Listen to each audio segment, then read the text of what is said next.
Estás en sintonía de Radio Maranatha. Cristo viene.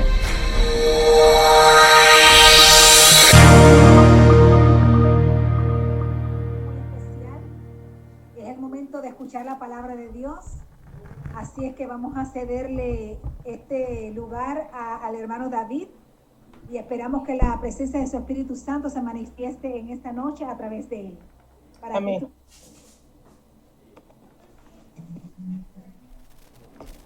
Buenas tardes.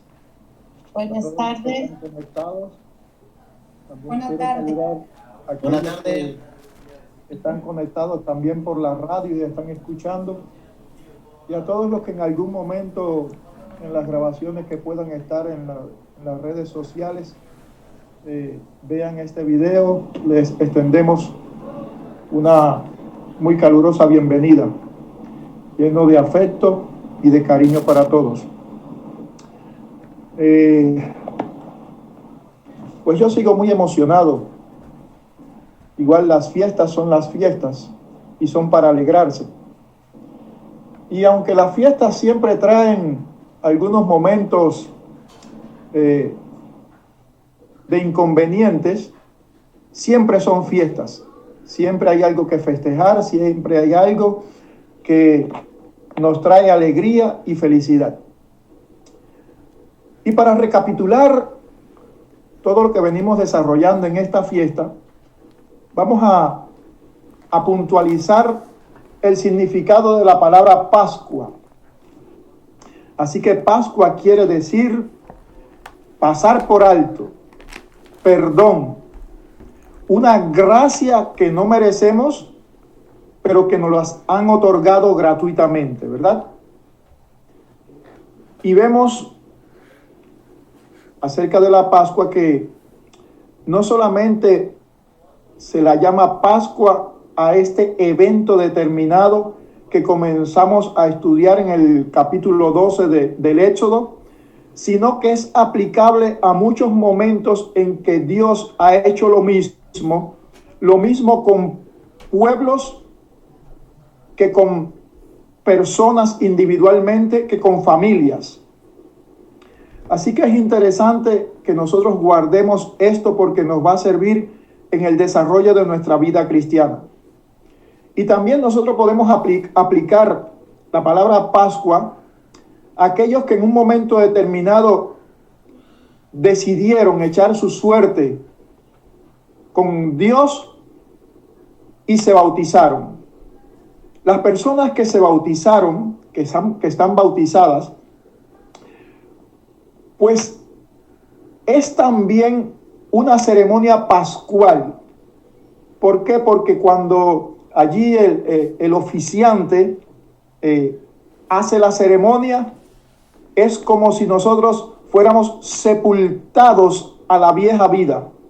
Y cuando salimos del agua, es para vivir en vida nueva. Pero esa vida nueva siempre se dice que es en Cristo Jesús. Una nueva vida en Cristo Jesús. Y precisamente esto es otro símbolo que nosotros podemos utilizar contemporáneo, ¿verdad? Para decir cuál fue la fecha de mi Pascua personal. Si cada uno se acuerda del día de su bautizo, pues puede también celebrar ese día de su bautizo como un día de Pascua. Ese día, así como Cristo entró en Jerusalén por la puerta de la misericordia, ese día nosotros le permitimos entrar a Jesús en nuestro corazón por la puerta de la misericordia.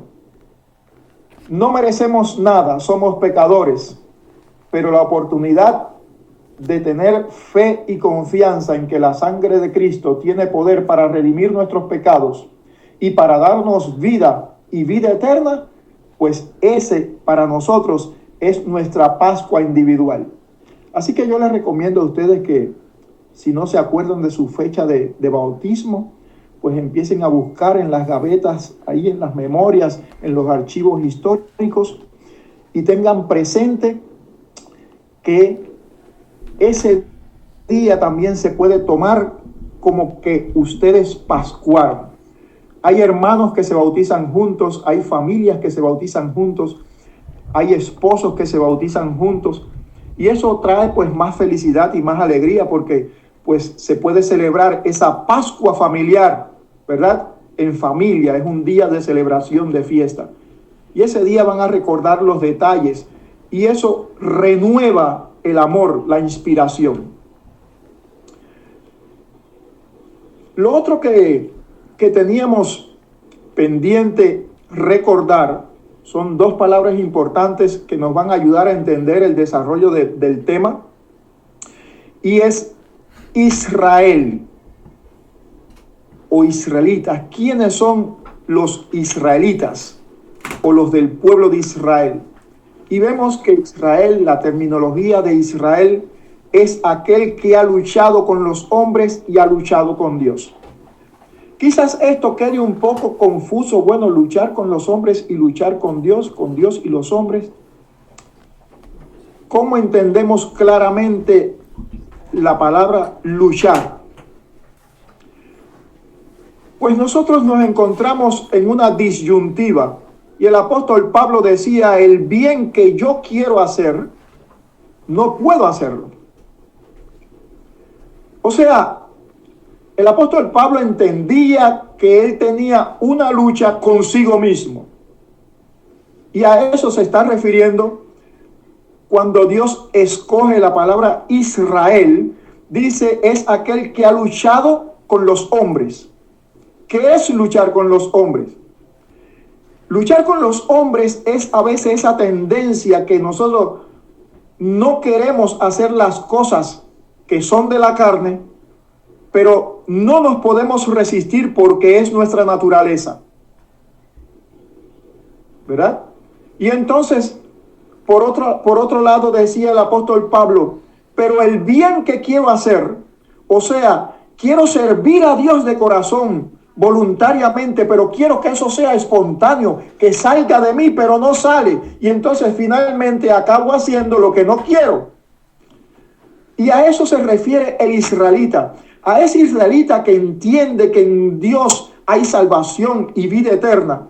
Y que él quisiera servir a Dios, pero la naturaleza humana, calcinada por el pecado, pues lo atrae y lo lleva cautivo a la maldad. Pero entonces hacemos un esfuerzo y le pedimos a Dios que nos transforme y que nos dé valor y que mediante su Espíritu Santo nos capacite para vivir en santidad. Amén. Y eso entonces lleva a darte la categoría de un israelita. Tú también adquieres la categoría de israelita cuando te miras en esa batalla del apóstol Pablo. Entonces ya tenemos las dos palabras fundamentales que estamos usando en esta festividad. Pascua, que es perdón, que es gracia inmerecida, pero que nos pasa por alto. Y la otra es israelita. Y así entonces vamos a continuar nuestro tema. Ayer terminamos con que Jesús entró finalmente por la puerta dorada, la puerta de la misericordia, y entró finalmente a Jerusalén. Yo quisiera hacer un corto repaso. Normalmente a mí me gusta la historia que relata el apóstol Juan. Pero el apóstol Juan tiene su característica para narrar las cosas. Y a mí me gustaría hacer un repaso entre los 4 evangelios, porque es como si 4 amigos hayan participado de un evento determinado y cuando lo estén contando cada cual desde su punto de vista. Sabe que todas las personas no tienen el mismo carácter. Algunos te cuentan de manera genérica, hay otros que te dan más detalles, hay otros que te cuentan las partes más emocionantes, hay otros que te cuentan las partes más sentimentales, ¿no? Dependiendo, ¿ves? Y esto pasa con esta entrada de Jesús en Jerusalén.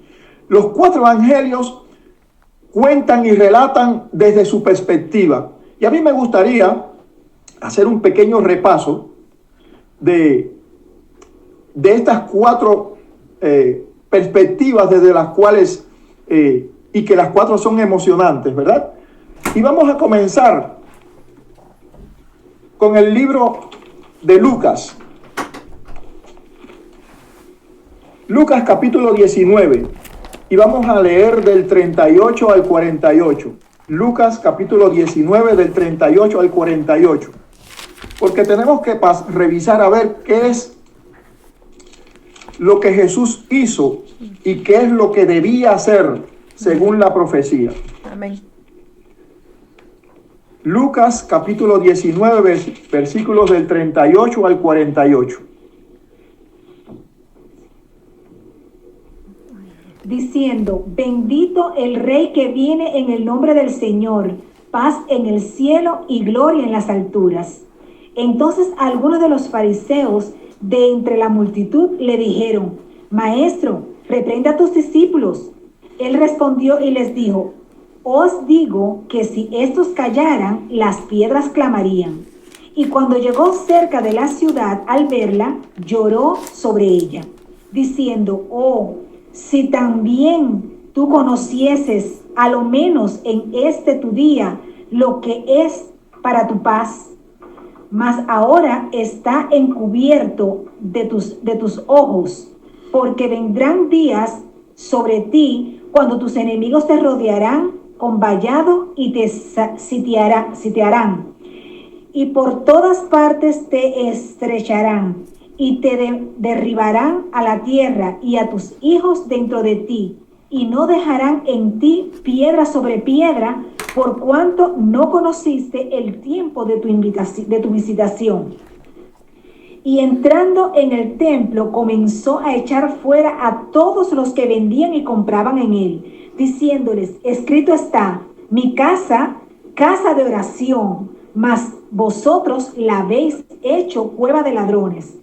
Y enseñaba cada día en el templo, pero los principales sacerdotes y los escribas y los principales del pueblo procuraban matarle, y no hallaban nada que pudieran hacerle, porque todo el pueblo estaba suspenso oyéndole. Así que aquí vemos algunos aspectos fundamentales, ¿verdad? Cuando Jesús iba en la procesión, dice que los fariseos, los saduceos, los doctores de la ley fueron a su encuentro y le dijeron: manda callar a esa gente. Y Jesús les respondió: si estos callaran, las piedras hablarán. Esto es muy significativo. Esto era un evento que estas personas debían conocer. Y más adelante voy a aclarar este punto que acabo de decir, debían de saber. Era un evento que estaba anunciado, profetizado. Sin embargo, ellos querían acallar la voz de un anuncio milenario. Otro detalle importante es que Jesús hace un anuncio de la destrucción de Jerusalén. Lanza una profecía y dice: muy pronto vendrá el día en que será sitiada con tus hijos dentro. Y dice: y finalmente no quedará de ti piedra sobre piedra. Esta profecía que Dios dijo aquí, si nosotros buscamos en la historia, nos damos cuenta que en el año 70 los romanos destruyeron a Jerusalén. Lo único que resta de la ciudad y de los muros es lo que hoy se llama el Muro de los Lamentos, donde los feligreses judíos van allí a adorar y a rogar por la reconstrucción de su tierra. Así que aquí está la profecía que en el año 70, 40 años después de este día, se cumplió esta profecía. Y finalmente, diciendo, echando, la parte final dice que cuando finalmente llegó al templo, allí estaba una calle, un mercado. Este mercado era un mercado que solamente se vendía allí, que vendían allí eran los sacerdotes. porque muchas personas que venían de muy lejos no podían traer su cordero, su ofrenda desde su lugar donde residían. Y entonces allí, cerca del templo, había una calle de mercado donde allí tú podías comprar, dependiendo de lo que tú fueras a ofrendar, un cordero, un palomino o especies, lo que fueras a ofrendar se compraba allí. Pero allí había tanta delincuencia que Jesús se molestó. Y dice que llegó y trastornó la mesa de los cambistas. Y dice, habéis convertido la casa de mi padre en casa de negocio, en cueva de ladrones. Quiero aclarar que esta acción de Jesús no fue la primera vez que lo hizo. Si nosotros revisamos en el capítulo 2 de Mateo, no lo vamos a buscar ahora, ustedes después lo pueden hacer de tarea en sus casas. En el capítulo 2 del libro de Mateo, encontramos que Jesús, en su primera visita de Pascua, en la primera Pascua que Jesús asistió, teniendo 30 años, Jesús entró en esa época, o sea, 3 años antes de esta Pascua. Jesús había entrado en el templo y había hecho lo mismo. Había trastornado la mesa de los cambistas. Así que anoten por ahí el capítulo 2 de Mateo y allí van a encontrar que Jesús, en la primera Pascua que visitó el templo, también hizo esta acción. Pero en esta la hizo bien impetuoso, porque se acercaba un momento tan importante en la historia del mundo y en la historia del universo, que él necesitaba que las cosas estuvieran completamente preparadas para recibir al evento importante llamado Pascua. Finalmente así terminó el día 10, según lo relata el libro de Lucas. Y en el versículo 1 del capítulo 20 dice: y aconteció un día que enseñando en el pueblo, enseñando al pueblo en el templo y predicando el evangelio, vinieron los principales de los sacerdotes y los escribas con los ancianos. Así que ya esto pasa al día 11 de la Pascua. Vamos a revisar ahora lo que dice Marcos. Marcos capítulo 11. Y Marcos es muy divertido en su forma de Marcos, yo miro a Marcos en su forma de comunicarse aquí en este pasaje, y se me parece un poco a Raúl. Raúl, que dice las cosas rápido así para terminar rápido. Y allí en el capítulo 11, versículos del 8 al 11.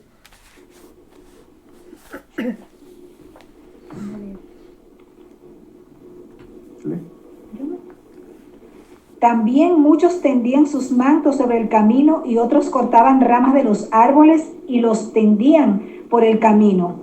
Y los que iban delante y los que venían detrás daban voces diciendo: Hosanna, bendito el que viene en el nombre del Señor, bendito el reino de nuestro Padre David que viene, Hosanna en las alturas.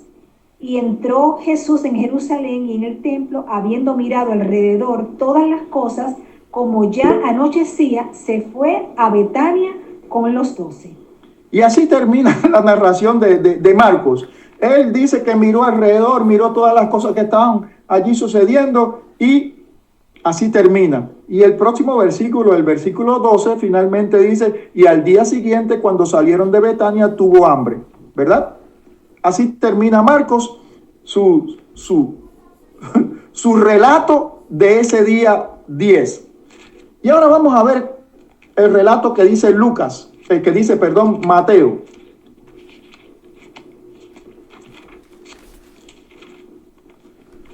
Mateo capítulo 21.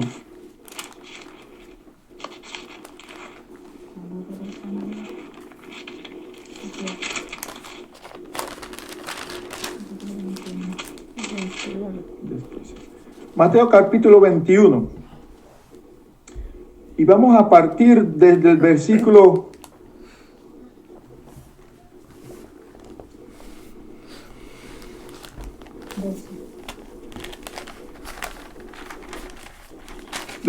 6 hasta el versículo 17.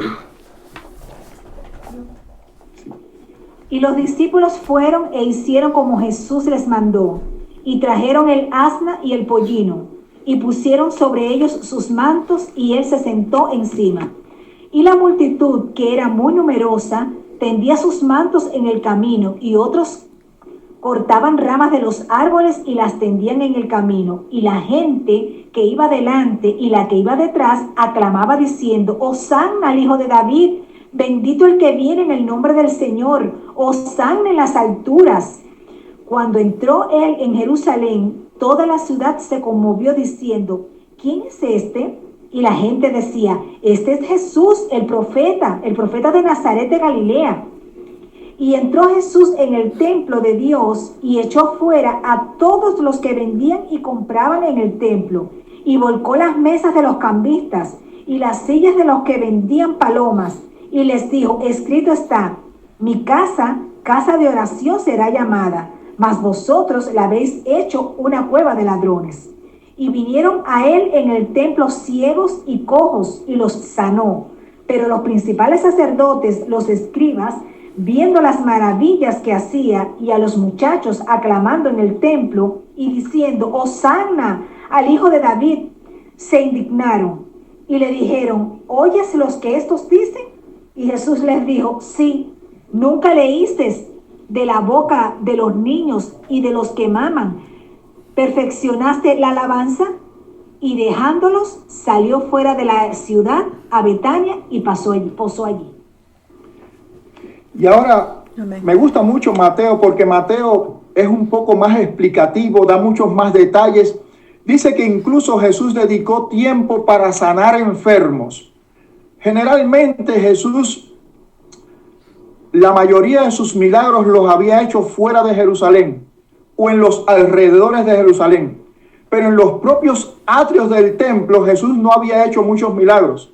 Y dice que allí mismo, en presencia de ellos, en presencia de todos ellos, todos aquellos que venían enfermos, Jesús los sanaba.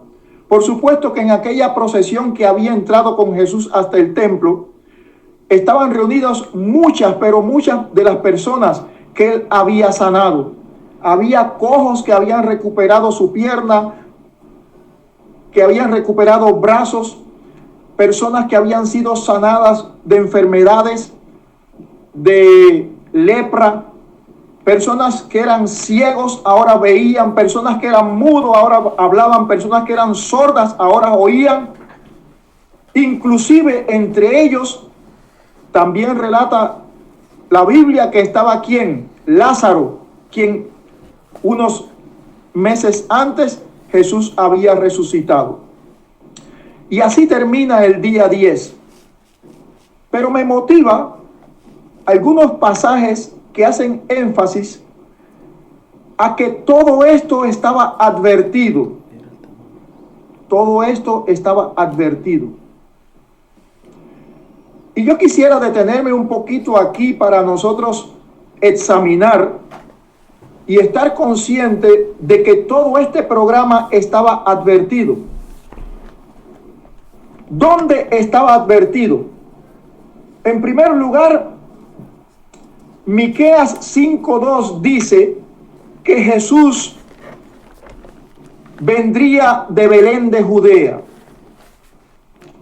Así que pueden anotar por ahí para, en honor al tiempo, no ir allá a Miqueas. Miqueas 5:2 dice que Jesús sería de Belén. ¿Y de dónde es el cordero que fue a buscar el sumo sacerdote? A Belén. Así que el cordero pascual debía venir de Belén. Estaba anunciado, programado que sería de Belén. ¿Y cómo corroboramos que Jesús era de Belén? Pues Mateo capítulo 2, versículos 1 y 2, ustedes pueden ver allí que cuando Jesús nació en Belén de Judea, porque los pastores fueron hasta Belén, ¿verdad? ¿Recuerdan la historia de los pastores que vieron la estrella y fueron hasta Belén? Pues Jesús era de Belén, de donde debía salir el Cordero para la Pascua. Otro detalle que podemos encontrar, que Jesús advierte, que dice, debías de haber estado, como dice Lucas, debías haber estado preparada, hablando cuando está haciendo la profecía acerca de la ciudad. Debías de estar preparada, debías de estar advertida. En Zacarías 9:9 dice que Jesús vendría montado en un pollino. Y no solamente montado en un pollino, sino que las personas clamarían, así como dice, Hosanna al Hijo de David. Bendito el que viene en el nombre del Señor. Hosanna en las alturas. Todo esto estaba profetizado. Ahora, ¿cuándo profetizó esto Miqueas? Miqueas está viviendo entre el séptimo y el octavo siglo antes de Cristo, 750, 800 años antes. Estaba anunciado. Zacarías, cuando escribió Zacarías en el tiempo en que el pueblo de Israel estaba cautivo en Babilonia, 4 o 5 siglos antes.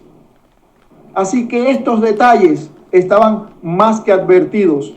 No solamente la forma en que Dios había advertido desde el Edén que un día vendría, y había confirmado su pacto con Abraham, había confirmado su pacto con Isaac, había confirmado su pacto con Jacob, había confirmado su pacto con Moisés y el pueblo de Israel en el monte Sinaí. Y una vez más, a través de Nehemías y Esdras, cuando la deportación a Babilonia, que ellos regresaron, que reconstruyeron la ciudad e instituyeron el programa de los servicios, nuevamente Dios confirmó su pacto con ellos. Sin embargo, dice que las personas que debían de estar preparadas mandaban a callar a la multitud, cuando ellos debían sumarse a la multitud, porque estaban en la verdadera Pascua, en la verdadera celebración. Pero quiero ahondar un poquito más y ser un poquito más preciso. Si nosotros revisamos en el libro de Daniel, capítulo 9, Daniel capítulo 9,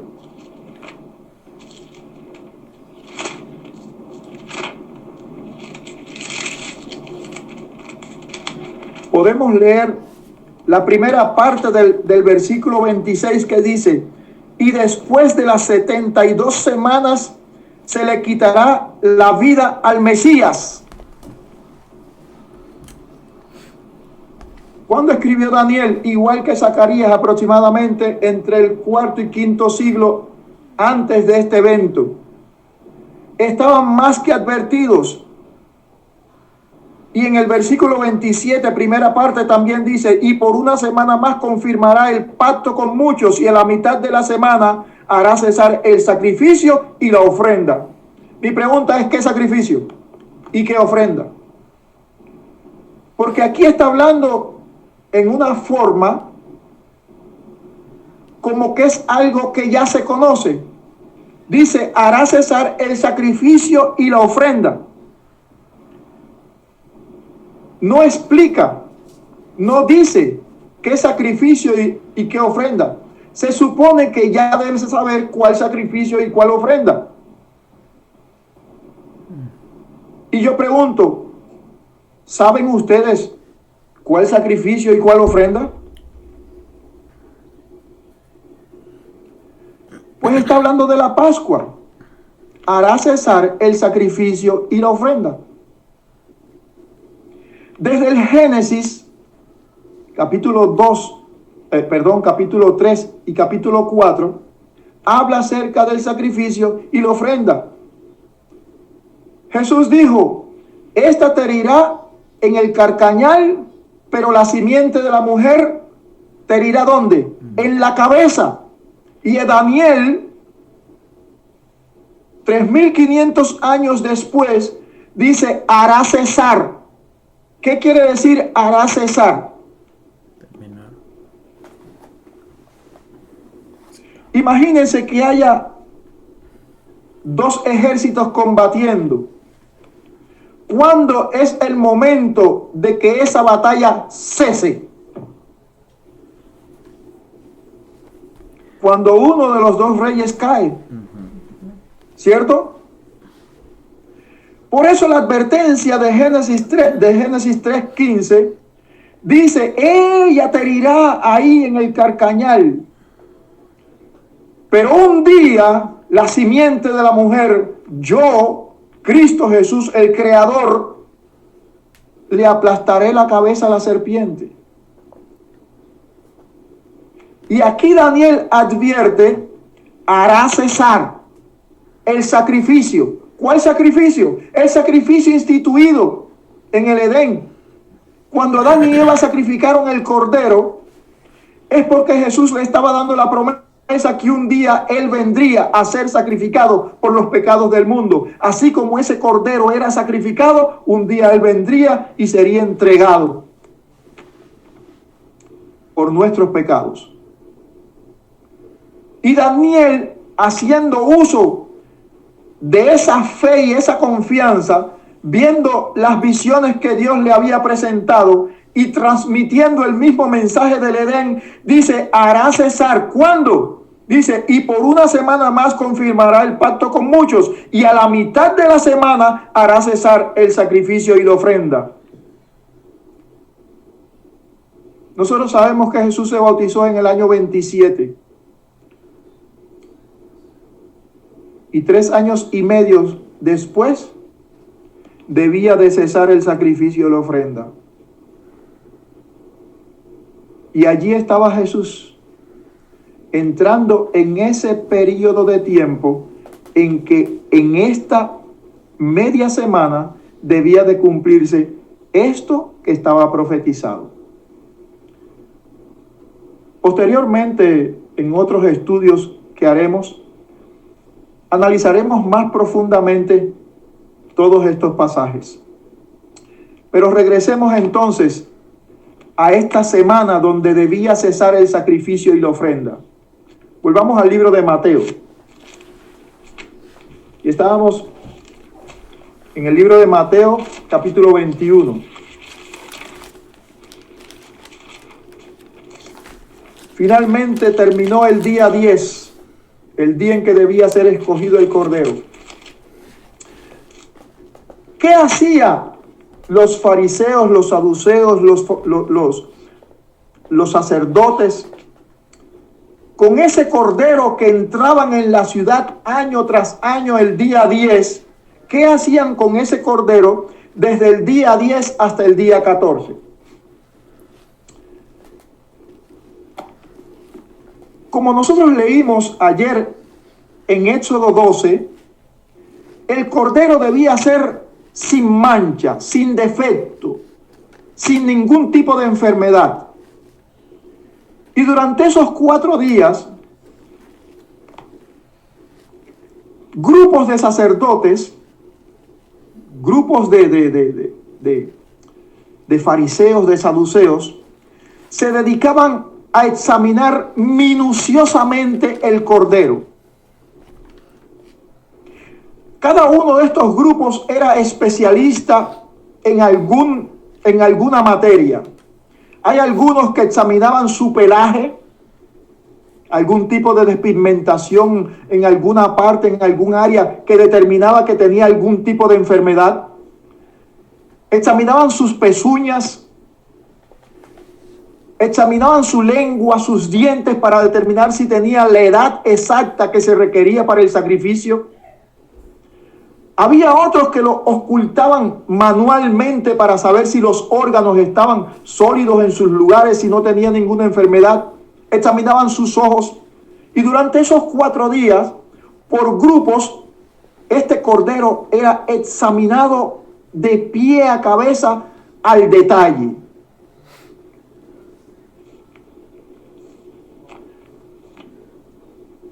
¿Y qué pasaba con Jesús? Pues nosotros en estos días intermedios del día 10 al día 14, vamos a ver si estos doctores, si estos saduceos, si estos fariseos, si estos sacerdotes hicieron lo mismo con Jesús. Y me gustaría comenzar a leer a partir del versículo 18 del capítulo 21, versículo 18 al versículo 22. Y Amén. me gustaría que alguno de ustedes... Sí, hermano, aquí lo tengo. La palabra de Dios dice así: por la mañana, volviendo a la ciudad, tuvo hambre. Y viendo una higuera cerca del camino, vino a ella. Y no halló nada en ella, sino hojas solamente. Y le dijo: nunca jamás nazca de ti fruto. Y luego se secó la higuera. Viendo esto, los discípulos decían maravillados: ¿cómo es que se secó enseguida la higuera? Respondiendo Jesús les dijo: de cierto os digo que si tuviereis fe y no dudareis, no solo haréis esto de la higuera, sino que si a este monte dijereis: quítate y échate en el mar, será hecho. Y todo lo que pidiereis en oración creyendo, lo recibiréis. Así Amén. que ese día venía Jesús y dice que tenía hambre, venía con sus discípulos. Ya en Lucas habíamos leído en el último versículo que leímos de Lucas que Lucas dice que se había ido con los 12 a Betania. Durmió en Betania y regresó a la fiesta. Y dice que tenía hambre y vio una higuera. Las higueras son plantas que echan frutos adelantados. Por ejemplo, la higuera es un arbusto que puede echar frutos antes de echar hojas. Y entonces Jesús, según el relato, dice que vio aquella higuera llena de hojas y se acercó a ella y buscó y rebuscó y no encontró ningún fruto. Y entonces maldijo a la higuera y se secó al instante. Y esto tiene una enseñanza, por eso está escrito aquí en la Biblia. Jesús está haciendo una comparación entre lo que es Israel, en lo que eran los judíos, y lo comparó con la higuera. Por eso está esta enseñanza allí. Todos los fariseos, los saduceos, los adoradores tenían mucho follaje,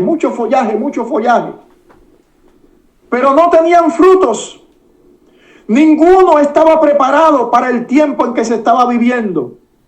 Ninguno estaba actualizado, tanto que Dios había hecho un esfuerzo por advertir para que tuvieran frutos de bendiciones.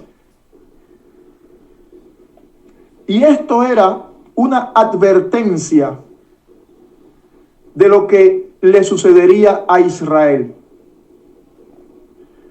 Si nosotros regresáramos a Daniel en el versículo 24 del capítulo 9, podíamos encontrar que allí en Daniel capítulo 9, versículo 24 dice: 70 semanas están determinadas para tu pueblo y tu santa ciudad. Y pregunto, ¿cuánto dijo? 70 semanas. Eso era 490 años.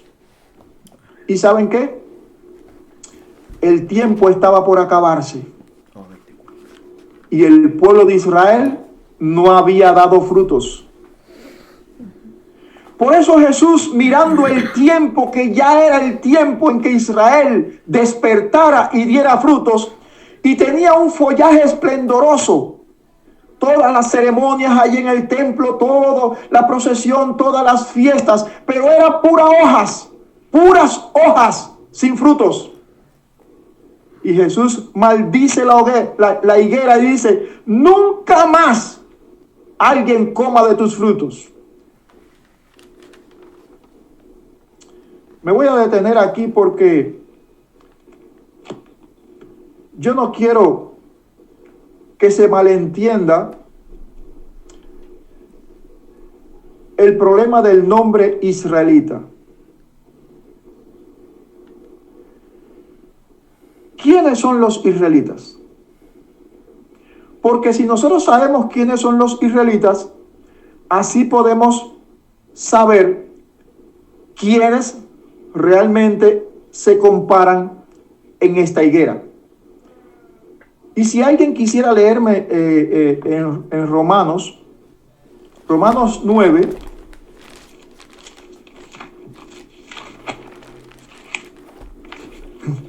Romanos 9, y vamos a leer del versículo 6, 7 y 8. Amén. La palabra de Dios dice así: no que la palabra de Dios haya fallado, porque no todos los que descienden de Israel son israelitas. ¡Oh! Interesante ese versículo. Por favor, repítale, hermana.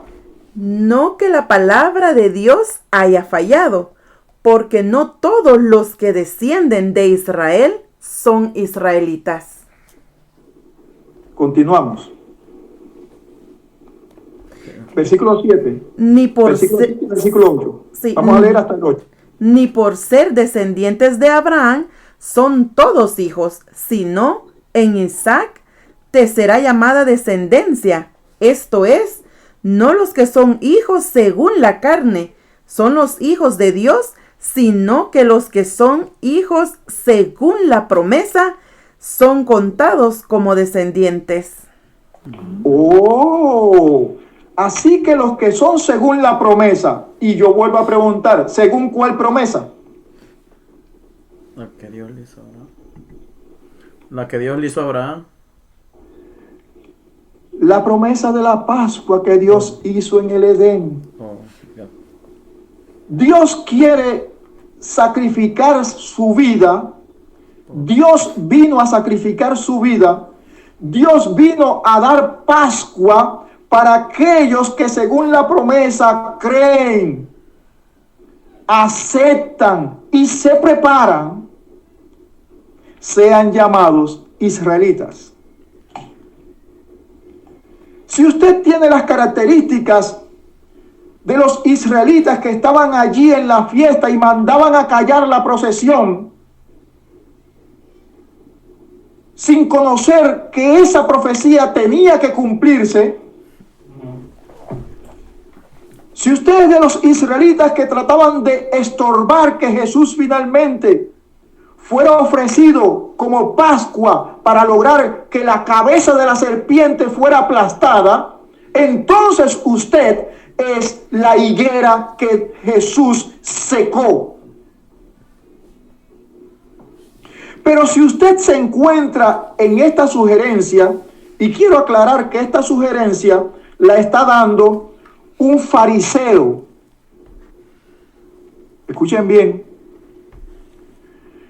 Esta referencia la está dando un fariseo que en aquella fiesta se encontraba del lado de los que son higuera.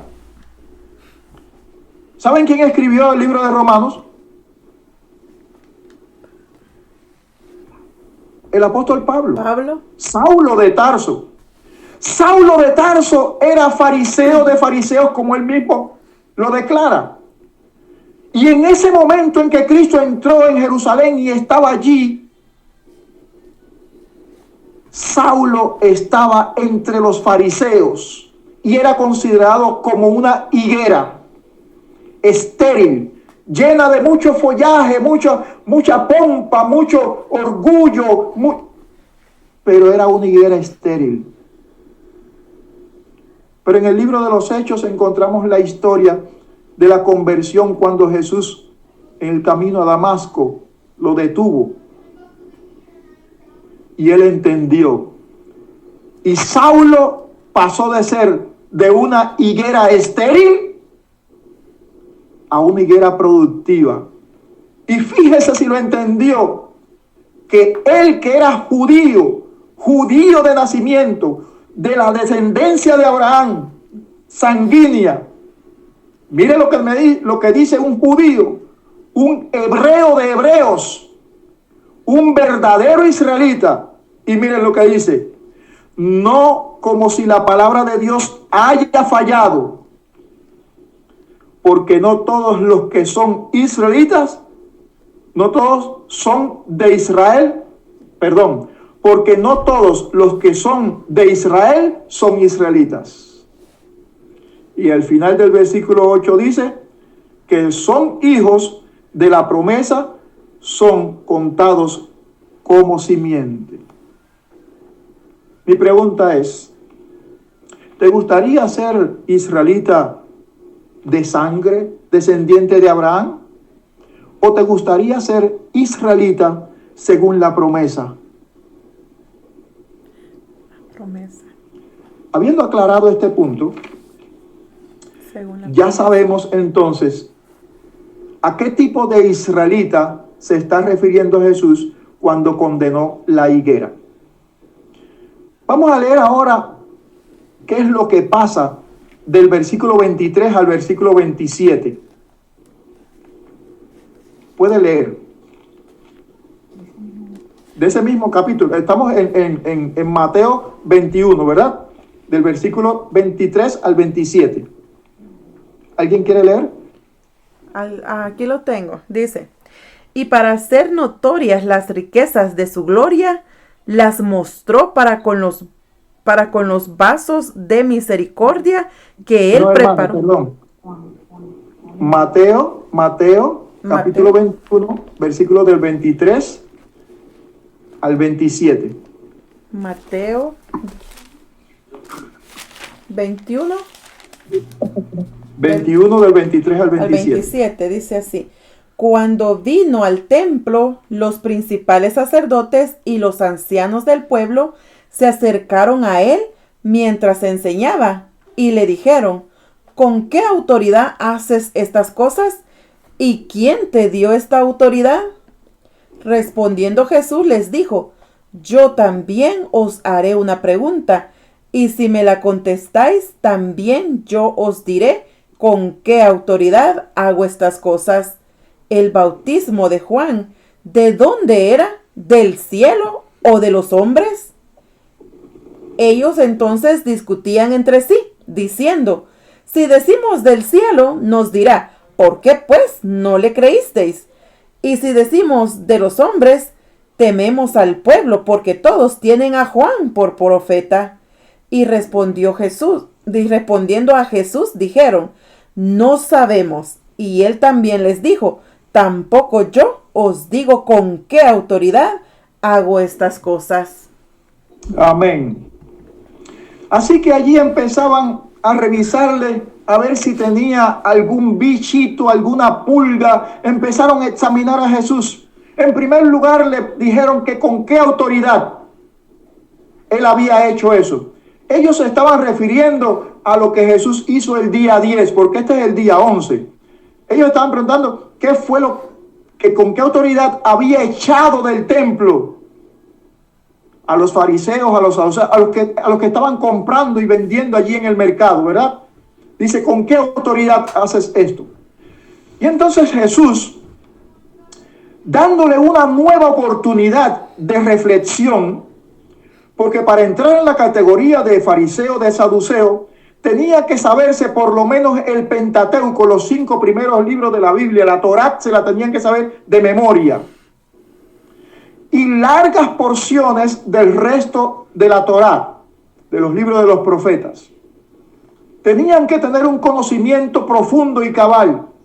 Y entonces Jesús les hace referencia a Juan. A ver, díganme, ¿Juan viene de Dios o de los hombres? ¿Qué dicen ustedes de Juan? ¿Por qué Jesús le hace esta pregunta de Juan? ¿Por qué no le preguntó otra cosa?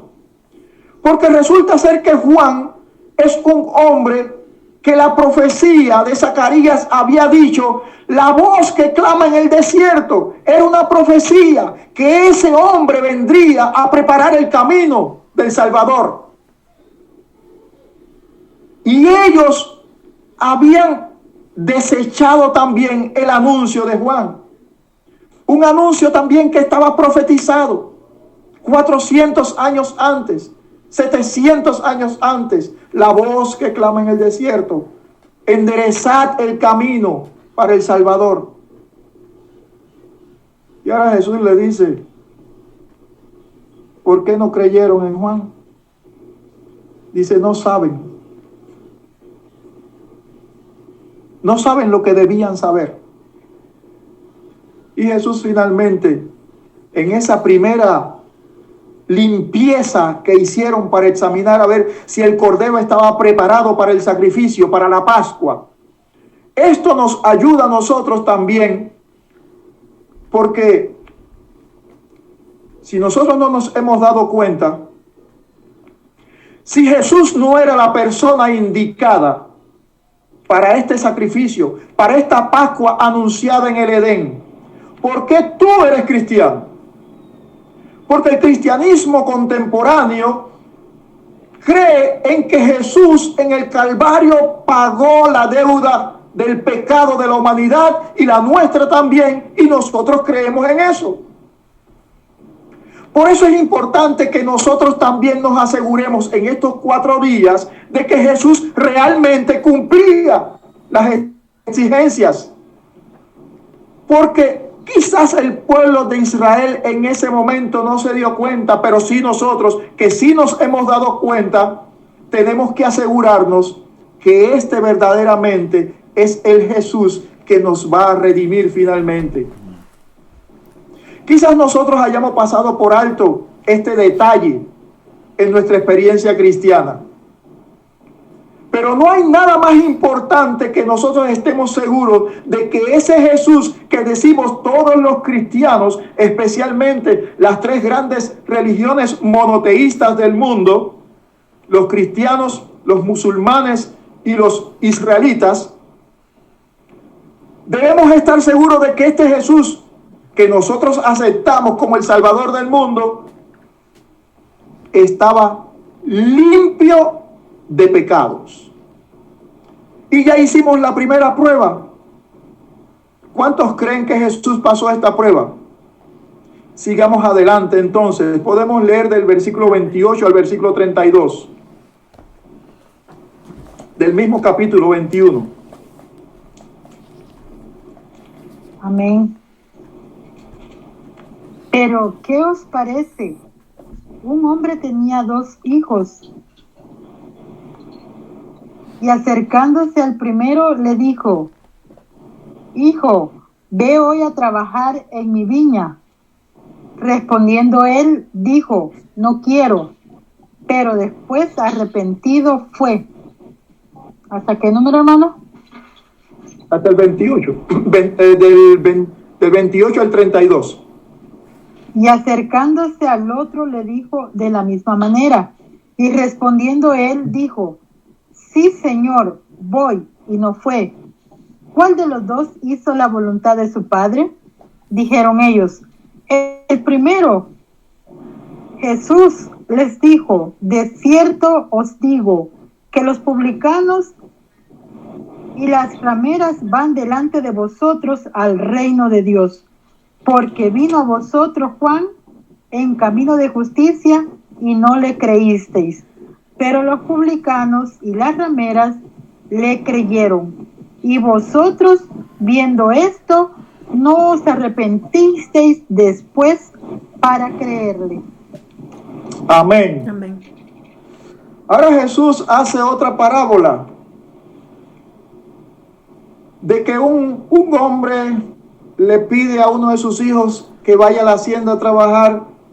Uno se niega, pero finalmente va. El otro dice que va, pero finalmente no va. Y él está haciendo una reflexión. Esta reflexión, para tenerla bien claro, Jesús se está refiriendo, como lo menciona aquí, a los gentiles, a los publicanos, a los pecadores, a las rameras, a los borrachos, a los ladrones. Y se está refiriendo que el hijo que dijo sí voy es Israel. Son ellos, sí voy. Pero según la parábola de Jesús, El que dijo que iba, ¿qué pasó finalmente? No fue. No fue. Pero el que dijo que no iba, ¿quién dijo que no iba? Pues los pecadores siempre rechazan su forma, su estilo de vida. Pero dice, vino Juan, el que ustedes no conocen, pero estaba profetizado, y predicó el arrepentimiento, el día de Pascua, para que pascuaran de maldición, de condenación, de muerte a vida y vida eterna. Y entonces Jesús le dijo, estos publicanos, pecadores, prostitutas, ladrones, borrachos, aceptaron el llamado de Juan y se convirtieron. Pero aún ustedes, ¿verdad? Ni siquiera viendo el despertar, les llama la atención y se arrepienten. Esto es una palabra fuerte. En nuestra experiencia cristiana siempre creemos que el reino de los cielos es para esas personas buenas, para esas personas nobles, para esas personas distinguidas, para esas personas que hablan muy poco, que se respetan ellos mismos. Pero aquí Jesús deja bien en claro que la salvación es para aquel que tiene el deseo y la necesidad de pascuar, de ser perdonado. Alguien que le garantice que sus pecados pueden ser limpios y que su condenación de muerte y de muerte eterna puede ser transformada en vida y vida eterna. Amén. Me quedaba un análisis más para terminar este día de examen que hicieron los dirigentes judíos a Jesús. Pero ya se me terminó el tiempo. Así que no se lo pierdan. Mañana, a esta misma hora, la Pascua, el perdón, la gracia divina en la sangre de Cristo. Finalmente, ¿será este el hombre que nos da esa garantía? Desde el Edén al Calvario, ¿será este el hombre que finalmente nos dará la redención? No se pierda mañana que nos encontremos a esta misma hora para seguir investigando si este Jesús finalmente cumplió con los requisitos y la exigencia de la profecía, es quien dice ser, porque si de lo contrario no es, mi pregunta es, ¿para qué nos sirve el cristianismo si Jesús no es finalmente quien dijo ser? Esperemos mañana y seguiremos investigando este importante tema. En este periodo tan importante de la historia de la humanidad en que se cumple un aniversario más de estos gloriosos eventos que sucedieron allá en Jerusalén. Para terminar, vamos a inclinar nuestros rostros para tener una oración y pedir la bendición de Dios. Amado Dios que estás en los cielos, gracias te damos. Porque en tu palabra, en tu santa palabra, nos has dejado todas estas promesas para que investiguemos, para que aprendamos y podamos tener la confianza y la seguridad de que tú cumples con tus promesas y que están vigentes hoy para que finalmente podamos tener la suficiente fe, la suficiente confianza de esperar y confiar de que cuando tú lo determines en el tiempo de Dios, vendrás a dar la recompensa a tus hijos. Te pedimos que tú guardes de todo mal a todos los que están presentes comunicados en este momento, tanto de manera visual como a través de la radio. Que a todos los que han de escuchar en algún momento este mensaje, también tú le des la esperanza de la salvación. Amén. Y que tengan la seguridad de que en la sangre del Cordero hay perdón de pecados, Amén, salvación y vida eterna. amén. Que esta Pascua para muchos de nosotros sea un aliciente más que nos ayude a permanecer firmes y fieles hasta el día de tu venida. Amén. Guárdanos en tu amor. Es en el nombre de Cristo Jesús que te lo pedimos. Amén. Amén. Amén. Les deseo una buena tarde y tarde-noche y nos vemos mañana. Bendiciones. Estás en sintonía de Radio Maranatha. Cristo viene.